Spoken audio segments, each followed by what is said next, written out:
Good morning student. हम लोग concentration of solution पढ़ रहे हैं और आज इस टॉपिक का ये लास्ट वीडियो है। अभी तक हम लोग कंसंट्रेशन ऑफ सॉल्यूशन में molarity, molality, mole fraction, mass percentage, volume percentage, mass by volume percentage और पीपीएम के बारे में पढ़े। एक यूनिट को दूसरी यूनिट में कन्वर्ट करने के मेथड के बारे में सीखे। आज हम लोग कुछ और कंडीशनल प्रॉब्लम पर आते हैं जो इन्हीं मोलरिटी से रिलेटेड है। जैसे फर्स्ट कंडीशन आता है कि अगर कोई सॉल्यूशन दिया हुआ है आपको, उसका कंसंट्रेशन यानी कि स्ट्रेंथ पता है, उसका मोलरिटी पता है और उसे डाइल्यूट किया गया या किसी दूसरे कंसंट्रेशन में कन्वर्ट करना है उसको, तो उस कंडीशन में आप कैसे निकालोगे उसके बारे में बात करेंगे। फिर सेकंड कंडीशन में बात करेंगे कि अगर 2, 3, 4, 5 different solutions having different concentration उनको मिक्स कर दिया गया, तो उस कंडीशन में जो फाइनल मिक्सचर आएगा सॉल्यूशन का, उनका कंसंट्रेशन क्या होगा वो कैसे निकालेंगे। तो इनके बारे में एक एक करके हम लोग डिस्कस करेंगे। यहाँ पर सबसे पहले कंडीशन फर्स्ट के बारे में बात करते हैं। कंडीशन फर्स्ट में बताया गया, condition first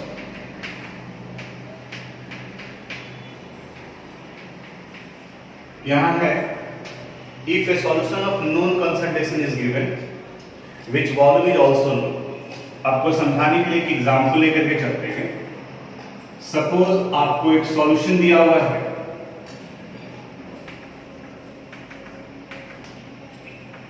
it is of 2 molar, कोई भी chemical substance NaOH, HCl, H2SO4 कुछ भी है, and its volume is 300 millilitre.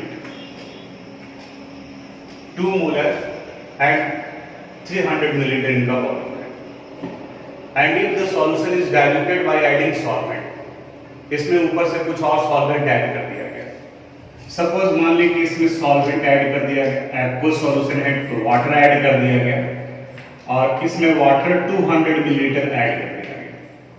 अब जैसे 200 मिलीलीटर वाटर आप ऐड करोगे तो अब यहां पर इस सॉल्यूशन का वॉल्यूम चेंज कर गया।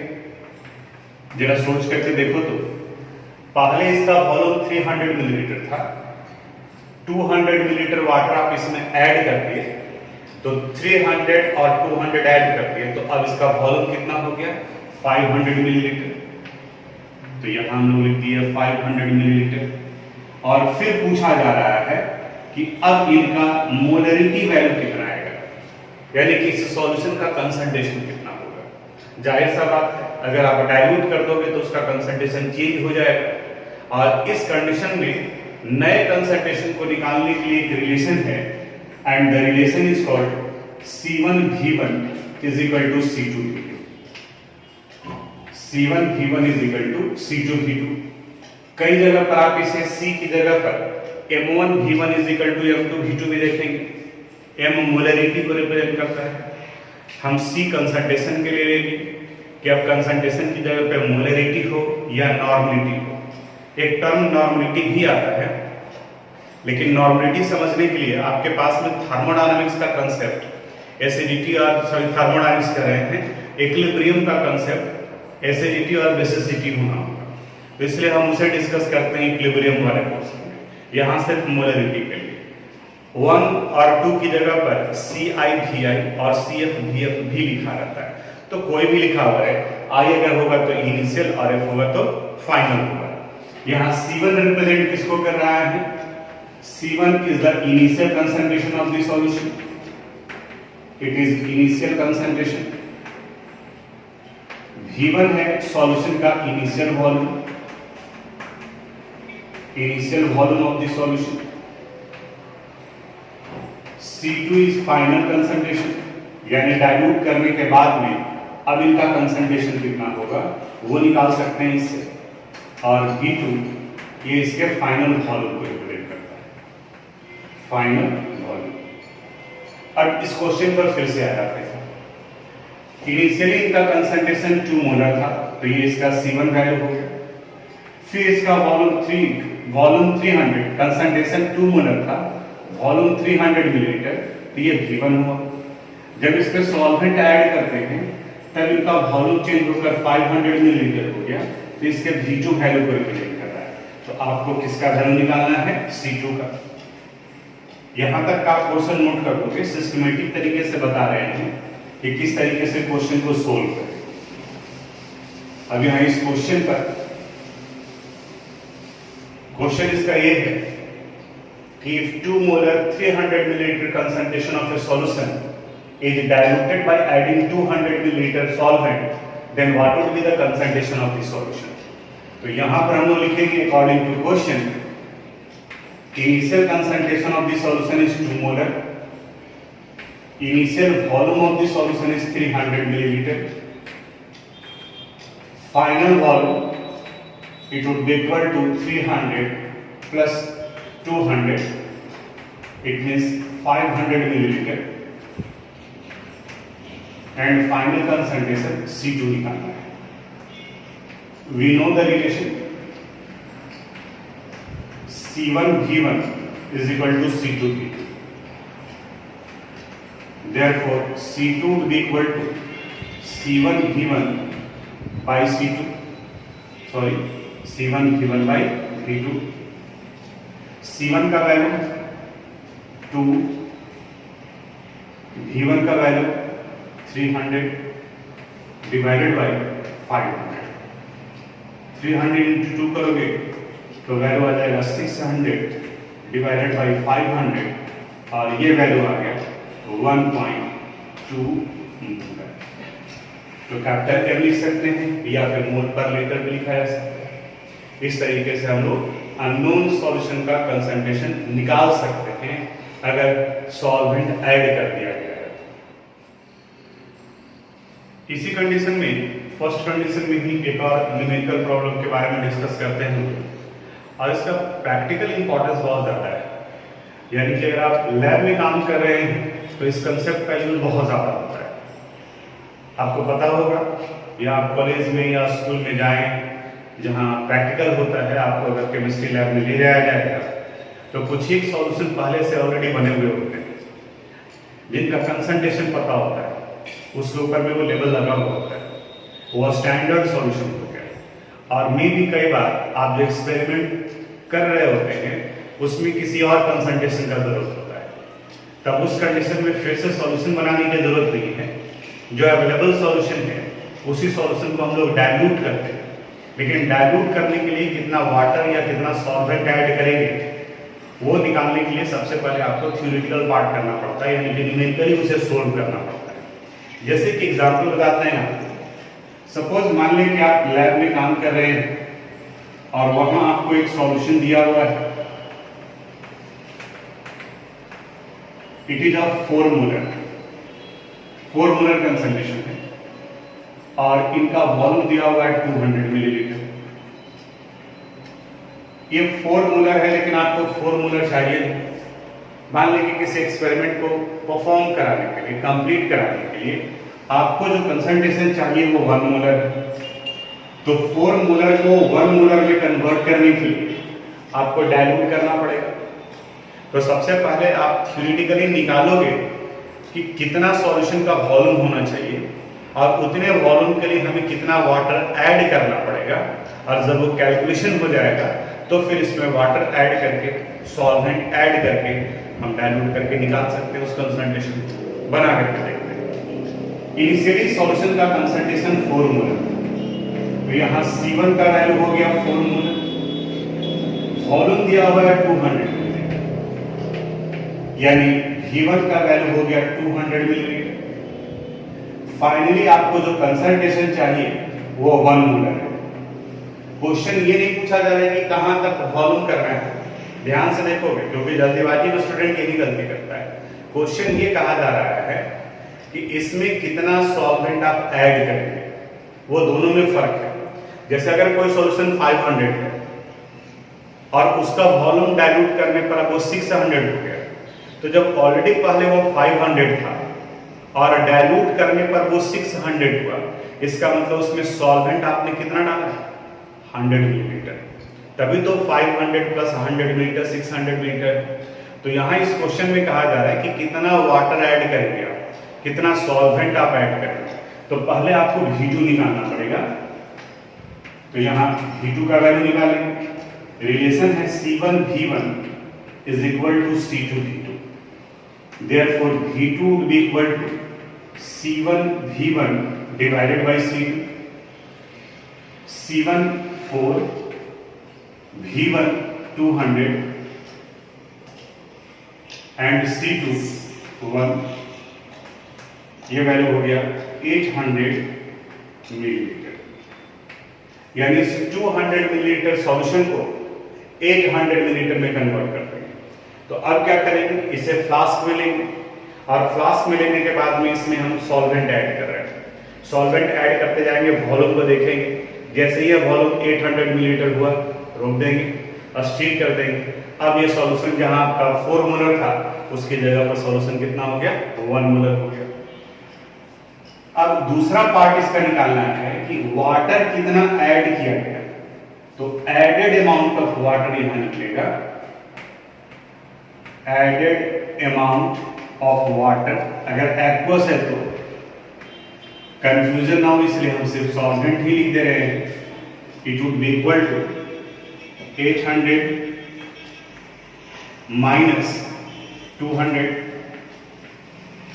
It would be equal to 600 millilitre. यानी कि एडेड अमाउंट ऑफ सॉल्वेंट का वैल्यू आ गया 600 मिलीलीटर। यानी इस सॉल्यूशन में आपको 600 मिलीलीटर ऐड करना पड़ेगा। अब कोई जरूरी नहीं है कि 200 मिलीलीटर दिया हो तो सभी को हम डाइल्यूट कर दें। प्रैक्टिकली थोड़ा सा सोचोगे, चलिए हमें थोड़ा सा सॉल्यूशन चाहिए होगा, 100 मिलीलीटर के अप्रॉक्स में चाहिए होगा, तो इसका थोड़ा ही सा अमाउंट लेंगे। मान लीजिए किसी दूसरे कंटेनर में ले लिए 50 मिलीलीटर या 10 मिलीलीटर कि हाँ इसको डाइल्यूट करेंगे तो मेरा जो एक्सपेरिमेंट का एक्टिविटी का रिक्वायरमेंट है वो फुलफिल हो जाएगा। तो उस कंडीशन में इस कंसंट्रेशन तो यही रहेगा 4 मोलर ही, और आपको थोड़ा अमाउंट में चाहिए होगा तो इसमें से हम थोड़ा सा किसी दूसरे कंटेनर में ले लेंगे, सपोज 20 मिलीलीटर। C2 आपको पता है कि हमें 1 मोलर चाहिए, देखो C1 पता है, C2 पता है, V1 पता है, तो फिर किसका वैल्यू निकाल देंगे, V2 का। तो ये कंडीशन फर्स्ट था जिसका यूज करके हम लोग एक कंसंट्रेशन ऑफ सॉल्यूशन को दूसरे कंसंट्रेशन ऑफ सॉल्यूशन में कन्वर्ट कर सकते हैं। अब हम लोग कंडीशन 2 यानी कि सेकंड कंडीशन की तरफ में बढ़ते हैं। अब इस सेकंड कंडीशन में किस तरीके का प्रॉब्लम न्यूमेरिकल्स हो सकता है। कंडीशन 2, अब इस कंडीशन 2 में कहता है if 2 or more different solution having different concentration but of identical chemical substance are mixed together, then the final concentration in this solution can be determined by using the concept। यानी इस concept का, इस condition का use करके हम लोग तब निकाल सकते हैं कि अब उस मिक्सचर का कितना होगा। इसे समझाते हैं। सपोज मान लिया कि एक केमिस्ट्री लैब में ही 3 स्टूडेंट्स का ग्रुप बनाया गया और तीनों ग्रुप को अलग अलग एक्टिविटी दिया हो कि आपको अलग अलग सॉल्यूशन प्रिपेयर करना है, बट कोई एक ही केमिकल सब्सटेंस दे दिया, either hydrochloric acid, glucose, sodium hydroxide, कोई भी। फर्स्ट वाले ग्रुप को टारगेट दिया गया कि आपको प्रिपेयर करना है 2 मोलर 100 मिलीलीटर सॉल्यूशन। दूसरे को टारगेट दिया गया कि आपको प्रिपेयर करना है 1 मोलर 200 मिलीलीटर।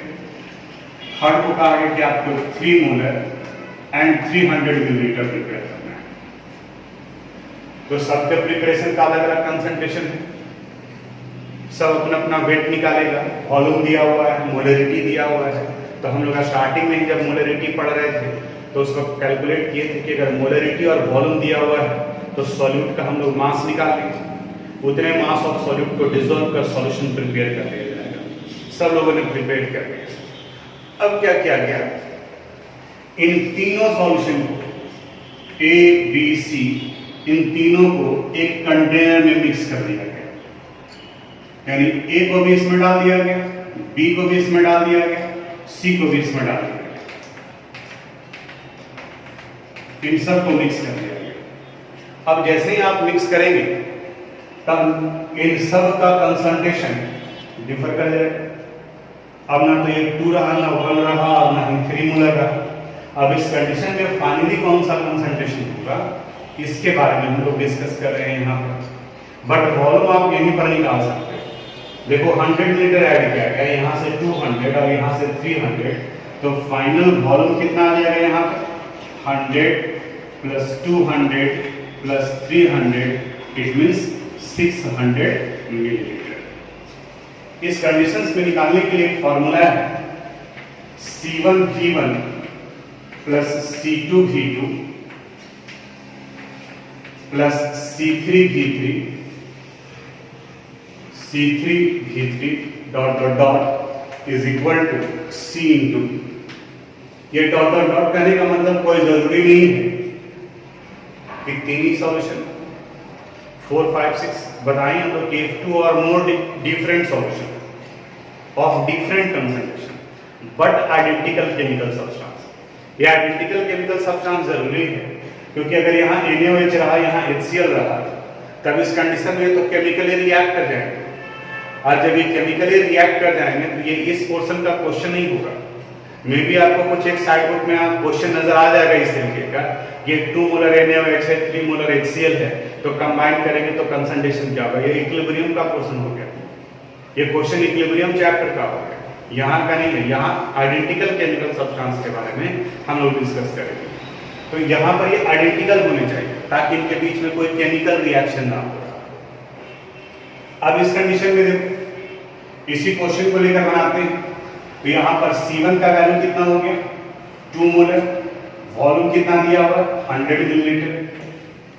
C2 का वैल्यू 1 मोलर, वॉल्यूम कितना दिया हुआ 200 मिलीलीटर। C3 का वैल्यू कितना है 3 मोलर, 300 मिलीलीटर। C इंटू यहां पर ये V, capital V, sum of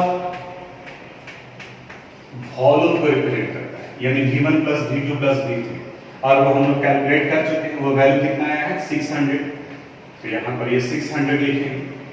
अब देखो तो 2 इंटू 100 कितना वैल्यू हो गया 200, संयोग से ये भी 200 हुआ, ये 900 is equal to C into 600,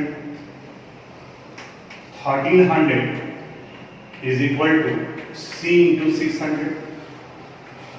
Therefore, C would be equal to 1300 divided by 600. Cancel हो गया, तो 13 by 6,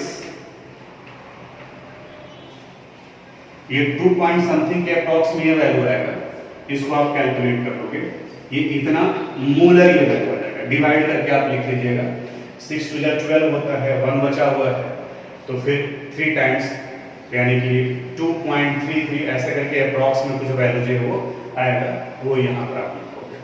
तो इस तरीके से ये 2 कंडीशन था, तो इन दोनों कंडीशन से रिलेटेड न्यूमेरिकल्स हम लोग बना सकते हैं। फर्स्ट कंडीशन में सॉल्यूशन को डाइल्यूट किया गया, सेकंड कंडीशन में अलग अलग सॉल्यूशन को मिक्स कर दिया गया, तो फिर फाइनल क्या होगा वो निकाला गया। अब क्वेश्चन को कॉम्प्लेक्स बनाने के लिए कंसेप्ट यही रहेगा, सपोज ये C दे दिया, V दे दिया, और इनमें से किसी एक को गैप कर दिया गया, तो आप मैथ्स बनाते हैं, C3 भी निकाल सकते हैं, x मान करके चल सकते हैं। ऐसे ही इस क्वेश्चन में थोड़ा सा और एक स्टूडेंट ऐसे ही बोला कि जब सर इन दोनों को मिक्स किया गया तो ये 600 आ गया वॉल्यूम, तो कंसंट्रेशन को हम लोग क्यों नहीं ऐड करते? कंसंट्रेशन को ऐड नहीं किया जा सकता है, तब तो सिर्फ ऐड कर दोगे तो कंसंट्रेशन ज्यादा हो जाएगा। इसको ऐसे समझो, आप एक एग्जांपल से बताते हैं। मान लीजिए ग्लास में 100 मिलीलीटर वाटर है और इसका टेम्परेचर 20 डिग्री सेल्सियस, एक बकेट लेंगे, तो ये 100 मिलीलीटर वाटर को बकेट में डाल दिए जिसका टेम्परेचर 20 डिग्री सेल्सियस था। अब दूसरा फिर ग्लास में पानी लिए, ये भी 100 मिलीलीटर है और इनका भी टेम्परेचर 20 डिग्री सेल्सियस है, इसको भी मिक्स कर दिए। अब जरा सोचो तो यहाँ पर 2 ग्लास पानी यहाँ पर डाले, हर एक ग्लास का वॉल्यूम 100 मिलीलीटर था, तो इस बकेट में अब वॉल्यूम कितना हो गया, 2 बार में डाले तो 200 मिलीलीटर, लेकिन टेम्परेचर क्या 40 डिग्री सेल्सियस हो जाएगा? नहीं होगा। अगर ऐसा रहता तो 10 गिलास पानी डाल के पानी बाल्टी में खौला देते हैं, 20 20 20 20 कर देते तो 200 डिग्री सेल्सियस हो जाता। वाटर तो 100 डिग्री सेल्सियस पर ही बॉयल करता है। तो वो अलजेब्रिक सम नहीं निकालते हैं, वहां पे एवरेज निकालते हैं। यानी कि अगर एक 30 डिग्री सेल्सियस है, दूसरा 20 डिग्री सेल्सियस है, उन दोनों को मिक्स कर दिए, तब इनके वॉल्यूम पर डिपेंड करेगा। दोनों अगर इक्वल इक्वल है तो अलजेब्रिक सम निकालेंगे, तब इन दोनों के सम का एवरेज जो वैल्यू आएगा उतने के बराबर में उनका टेम्परेचर हो। ये फिजिक्स में आप हीट चैप्टर में भी पढ़ोगे। तो जिस प्रकार से टेम्परेचर का अलजेब्रिक सम नहीं निकालते हैं, एवरेज निकाला जाता है, उसी तरह से कंसंट्रेशन का सम नहीं निकाला जाता। ये तो डाइल्यूट को मिक्स कर दिए तब तो वो कंसंट्रेटेड हो जाएगा। पतला दूध है, उनको मिक्स कर देंगे तो गाढ़ा दूध हो जाएगा। तो कुछ अलग ही कंसेप्ट हो जाएगा जो प्रैक्टिकली पॉसिबल नहीं है। तो ये गलती नहीं करोगे। हाँ, वॉल्यूम वही होगा, आप सोच करके भी देखोगे इस कंटेनर में इतना सॉल्यूशन, इसमें इतना है, दोनों को मिलाएंगे तो फाइनल वॉल्यूम कितना होगा। तो ये दोनों कंडीशनल प्रॉब्लम था इस पार्ट से। अब एक थ्योरेटिकल क्वेश्चन है, उसके बारे में डिस्कस करते हैं। बोर्ड में 12th बोर्ड में कई बार ये पूछा हुआ है और 11th में भी आपके लिए इंपॉर्टेंट है। क्वेश्चन पूछता है मोलरिटी और मोलेलिटी इन दोनों में से एक्सपेरिमेंटल डाटा के लिए, एक्सपेरिमेंटल एविडेंसेस के लिए किसे सपोर्ट करते हैं। अब इसको समझने के लिए सबसे पहले इनका मोलरिटी और मोलेलिटी का फॉर्मूला देखते हैं। Molarity is equal to number of mole of solute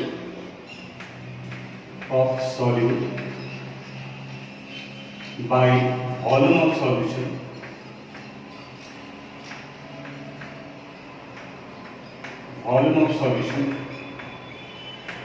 into 1000 and molarity is equal to number of mole of solute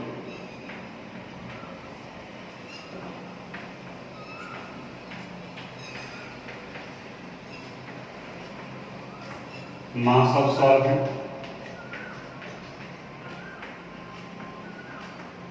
into 1000।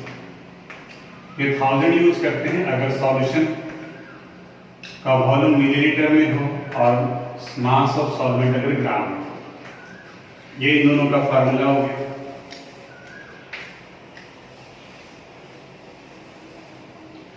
अब इन दोनों को अगर गौर से आप देखोगे तो डिफरेंस कहां पर नजर आएगा। यहाँ वॉल्यूम दिया हुआ है सॉल्यूशन का और यहाँ मास दिया हुआ है सॉल्वेंट का। सॉल्यूशन का वॉल्यूम टेम्परेचर डिपेंडेंट होता है। टेम्परेचर डिपेंडेंट कहने का मतलब अगर टेम्परेचर चेंज कर रहा है तो वॉल्यूम भी चेंज करेगा। यानी कि अगर कोई मेजरमेंट, कोई किसी सॉल्यूशन का कंसंट्रेशन का डिटर्मिनेशन आप गर्मी में कर रहे हैं, वहां टेम्परेचर ज्यादा है और फिर जब उसी सॉल्यूशन को मेजर किया जाएगा जाड़े में तो वो कंसंट्रेशन चेंज कर जाएगा। रीजन ये है कि टेम्परेचर घट जाएगा जाड़े में और जब टेम्परेचर कम होगा तो वॉल्यूम डिक्रीज करेगा और वॉल्यूम अगर डिक्रीज किया तो मोलरिटी और वॉल्यूम के बीच में देखो रिलेशन कैसा है, इनवर्सली प्रोपोर्शनल। यानी कि अगर वॉल्यूम डिक्रीज किया तो मोलरिटी का वैल्यू बढ़ जाएगा। तो एक्सपेरिमेंटल डाटा तो कांस्टेंट होना चाहिए। वहीं अगर हम लोग मोलरिटी में रिप्रेजेंट करते हैं तो यहाँ मास है और मास टेम्परेचर इंडिपेंडेंट है। यानी कि मास टेम्परेचर पर डिपेंड नहीं करता है। टेम्परेचर घटे या बढ़े मास पर फर्क नहीं पड़ता है, इसलिए मोलरिटी का वैल्यू हमेशा कांस्टेंट होता है। तो 1 मार्क्स का क्वेश्चन कई तरीके से पूछा जाता है। ये भी क्वेश्चन पूछा जाता है कि why the value of molarity always constant. तो आपको बताना होगा molarity depends on the mass of the solvent and mass of the solvent is temperature independent. जबकि मोलरिटी का वैल्यू चेंज करता है। क्यों चेंज करता है? क्योंकि मोलरिटी वॉल्यूम ऑफ सॉल्यूशन पर डिपेंड करता है और वॉल्यूम ऑफ सॉल्यूशन वॉल्यूम है जो टेम्परेचर डिपेंडेंट होता है और इस वजह से ये टेम्परेचर के चेंज करने पर मोलरिटी का वैल्यू भी चेंज करता है। तो ये एक इंपॉर्टेंट क्वेश्चन था। अब हम लोग एक और टर्म है नॉर्मलिटी, उसके बारे में बात करते हैं। 11th क्लास में आप इक्विलिब्रियम चैप्टर में याद करो, उस जगह पर आप एसिडिटी और बेसिसिटी टर्म पढ़े थे, उसी के कंसेप्ट का यहाँ पर जरूरत पड़ेगा। और यहाँ पर पी ब्लॉक में भी हम लोग एसिडिटी और बेसिसिटी के बारे में बात किए थे, उसका यहाँ जरूरत पड़ेगा। नॉर्मलिटी का डिफिनेशन है, normality the number of gram equivalent of solute, number of gram equivalent of solute, valent of solute in per 1000 milliliter of solution, volume of solution। अगर ये मिलीलीटर में है तो इसको मल्टीप्लाई कर देते हैं हम लोग 1000 से। नॉर्मलिटी कुछ कुछ मोलरिटी से मैच करता है, लेकिन कुछ डिफरेंस भी है। मोलरिटी में यहाँ पर हम लोग मोल लिखते थे, मोल ऑफ सॉल्यूट, और इस जगह पर ये नंबर ऑफ ग्राम इक्विवेलेंट दिया हुआ है, यहाँ वॉल्यूम ऑफ सॉल्यूशन है। तो फिर सवाल उठता है कि नंबर ऑफ ग्राम इक्विवेलेंट कैसे निकालेंगे? तो किसी सॉल्यूट का ग्राम इक्विवेलेंट निकालने का फॉर्मूला है number of gram equivalent, it is equal to given mass, जो कि ग्राम में होना चाहिए, उसे डिवाइड कर देते हैं इक्विवेलेंट वेट से, इक्विवेलेंट वेट से डिवाइड कर देते हैं। अब फिर यहां पर एक और टर्म आ गया इक्विवेलेंट वेट, और इक्विवेलेंट वेट का फॉर्मूला होता है equivalent weight it is equal to molar mass, जो मॉलिक्यूलर मास के बराबर होता है, डिवाइडेड बाय एसिडिटी और बेसिसिटी और change in oxidation number, change in oxidation number, acidity और बेसिसिटी और चेंज इन ऑक्सीडेशन नंबर, ये पार्ट। अब जब कभी भी आप न्यूमेरिकल्स बनाओगे तो आपको नीचे से चलना पड़ेगा, यानी जो केमिकल सब्सटेंस दिया हुआ है उसका पहले एसिडिटी या बेसिसिटी निकालना होगा। एसिडिटी और बेसिसिटी से डिवाइड करेंगे मोलर मास को तो इक्विवेलेंट वेट निकलेगा, उसको यहाँ पुट करेंगे तो ग्राम इक्विवेलेंट निकलेगा, और फिर ग्राम इक्विवेलेंट को वॉल्यूम से डिवाइड करेंगे तो नॉर्मलिटी निकलेगा। थोड़ा सा इक्विलिब्रियम वाले पार्ट में आते हैं। एसिडिटी बेस के लिए यूज किया जाता है और बेसिसिटी एसिड के लिए यूज किया जाता है। The number of ionisable H+ ion present with N acid is called basicity, यानी किसी एसिड के साथ में जितने हाइड्रोजन आयन आयोनाइजेबल हैं वो उसका बेसिसिटी होता है। उसी तरह से अगर किसी बेस के साथ में जितने OH- आयन प्रेजेंट हो वो उसका एसिडिटी कहा जाता है, यानी एसिडिटी बेस के लिए और बेसिसिटी एसिड के लिए होता है। बिल्कुल ये सेम कंसेप्ट एसिडिटी के बारे में हम लोग पी ब्लॉक में भी डिस्कस किए। आप थोड़ा सा वहां से भी आप देख सकते हो, हालांकि यहाँ तो हम बता ही रहे हैं तो आपका रिवीजन ही हो रहा है, क्लास 11 में भी आप पढ़ चुके हैं, तो वहां से आप निकालोगे। उसी जगह पर हम लोग फास्फोरस के ऑक्सो एसिड के बारे में याद करो, जो हाइड्रोजन ऑक्सीजन से जुड़ा होता था वही आयोनाइजेबल था। पी ब्लॉक में इससे रिलेटेड इंपॉर्टेंट क्वेश्चन था, अगर भूल रहे होंगे तो थोड़ा सा नोट्स पलट करके देखिएगा। ये भी देखिएगा कि वो किस वाले पोर्शन में था, तो वीडियो भी जो है वहां पर आपको जो है वो दिखेगा। हालांकि यहाँ पर हम एक्सप्लेन कर रहे हैं इसको। अब इसे समझाने के लिए एक एग्जाम्पल से आपको बताते हैं, इसे इरेज करते हैं नॉर्मलिटी का।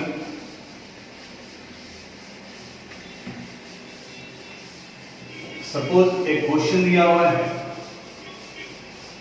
और वहां सल्फ्यूरिक एसिड गिवन है। क्वेश्चन में दिया हुआ है 49 gram of sulphuric acid H2SO4 is present in its 500 milliliter aqueous solution, 500 milliliter solution, and you have to determine normality as well as molarity. Normality भी निकालना है और मोलरिटी भी निकालना है। अब जो डाटा दिया हुआ है पहले उसको सेपरेट कर लेते हैं। तो according to question mass of sulphuric acid is given, mass of H2SO4 it is 49 gram. Sulphuric acid का अगर मोलर मास निकालते हैं लोग, then it would be equal to 98 gram per mole. अब यहां से इसका मोल निकाल लो, mass by molar mass 49 divided by 98 1/2, और इसी को हम लोग 0.5 कर सकते हैं। वॉल्यूम ऑफ सॉल्यूशन ये दिया हुआ है, इट इज 500 मिलीलीटर। अब देखिए मोलरिटी तो आसानी से निकल गया, number of mole of solute bye volume of solution, लेकिन नॉर्मलिटी भी निकालना है। तो अब नॉर्मलिटी के लिए रॉ मटेरियल हम लोग कलेक्ट करते हैं। H2SO4 ये आयनाइज करता है एज 2H प्लस SO4 2-। अब चूंकि सल्फ्यूरिक एसिड आयनाइज होकर 2 हाइड्रोजन आयन का फॉर्मेशन करता है, इसलिए सल्फ्यूरिक एसिड का बेसिसिटी वैल्यू 2 आ गया, और जब बेसिसिटी 2 आ गया तो इक्विवेलेंट वेट निकाल लेते हैं। तो इक्विवेलेंट वेट अभी फार्मूला लिखे थे हम लोग, molar mass divided by acidity और बेसिसिटी। तो molar mass is 98 gram per mole divided by 2, ये वैल्यू हो गया 49। अब इसके बाद में gram equivalent, number of gram equivalent, given mass कितना ग्राम दिया हुआ है 49 डिवाइडेड बाय इक्विवेलेंट वेट, ये भी 49 है। तो संयोग से ये वैल्यू आ गया होगा। अब जब आपको मोलरिटी निकालना होगा, तो मोलरिटी में आपको मोल और वॉल्यूम ऑफ सॉल्यूशन चाहिए, इन दोनों का वैल्यू दिया हुआ है। ग्राम इक्विवेलेंट दिया हुआ है और वॉल्यूम दिया हुआ है सॉल्यूशन का, तो इन दोनों का यूज करके हम लोग नॉर्मलिटी निकालते हैं। तो रॉ मटेरियल आपके पास में आ गया।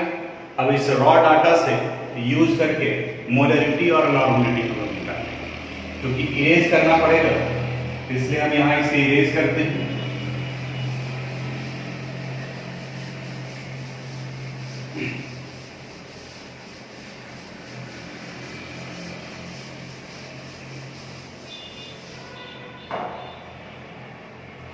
पहले नॉर्मलिटी ही निकाल लेते हैं।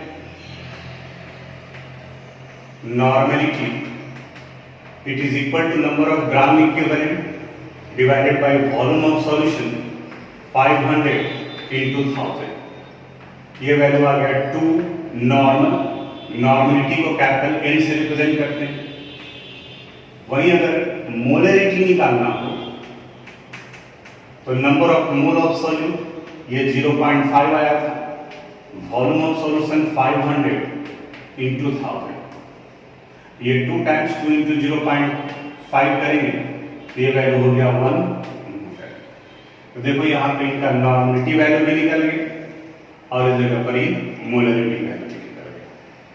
तो नॉर्मलिटी और मोलरिटी हम लोग दोनों निकाल सकते हैं।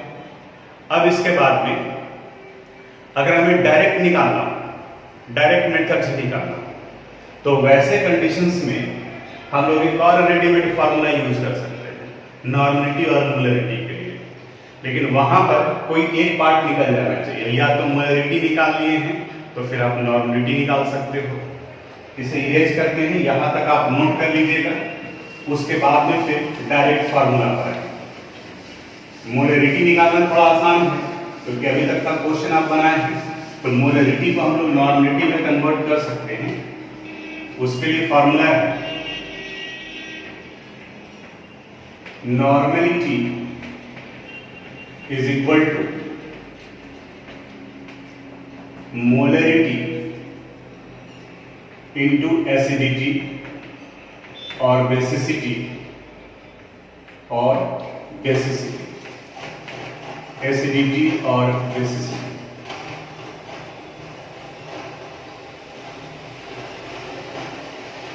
अब इसी से अगर मोलरिटी निकालना होगा तो नॉर्मलिटी डिवाइडेड बाय एसिडिटी और बेसिसिटी हो जाएगा। जैसा अभी जो क्वेश्चन हम लोग सोल्व कर रहे थे उसमें मोलरिटी का वैल्यू ऑलरेडी आ चुका है, मोलरिटी हम लोग निकाले हैं 1 मोलर। सल्फ्यूरिक एसिड का बेसिसिटी आयोनाइज करने पर ये 2 आता है। तब यहां से अगर हम लोग नॉर्मलिटी निकालें तो normality it would be equal to 1 into 2 molarity into basicity, it would be equal to 2 normal. यहाँ नॉर्मलिटी निकल गया, तो ये डायरेक्ट आप निकाल सकते हो। यहाँ पर याद भी आ रहा होगा, इसी तरीके से हम लोग 11th क्लास में पढ़े थे, तो पहले यहाँ तक का जितना कुछ क्वेश्चन था वो सब का सब 11th का रिपीटेशन था। अब इसके बाद का जो टॉपिक है आगे जो हम लोग डिस्कस करेंगे वो 12th में पढ़ना है, 11th में आप नहीं पढ़े हैं, आप थोड़ा बहुत कॉन्सेप्ट का जरूरत पड़ेगा और इन सब का यूज होगा। यानी कि ये 4-5 क्लास बताना इसलिए भी जरूरी होता है कि अगर किसी वजह से आप 11th में पोर्शन मिस कर गए हों तो बाकी का आने वाला पोर्शन आपका अफेक्टेड ना हो। अब क्या करेंगे हम लोग, पहले इससे रिलेटेड जो कुछ एनसीईआरटी में क्वेश्चन होगा उसको हम लोग अगले क्लास में, अगले वीडियो में डिस्कस करेंगे और उसके बाद फिर आगे का टॉपिक स्टार्ट करेंगे। आप अगर एनसीईआरटी बुक देखोगे तो उसमें आपको सॉल्युबिलिटी मिलेगा, यानी कि सॉल्युबिलिटी के बारे में डिस्कस करेंगे। तो आप लोग भी थोड़ा सा रीडिंग डाल करके रखोगे सॉल्युबिलिटी के बारे में, वो क्या है, हेनरीज लॉ क्या है, क्योंकि उसी का यूज होने वाला है अगले क्लास में। तो आज यहीं तक, बाकी हम लोग अगले वीडियो में मिलते हैं।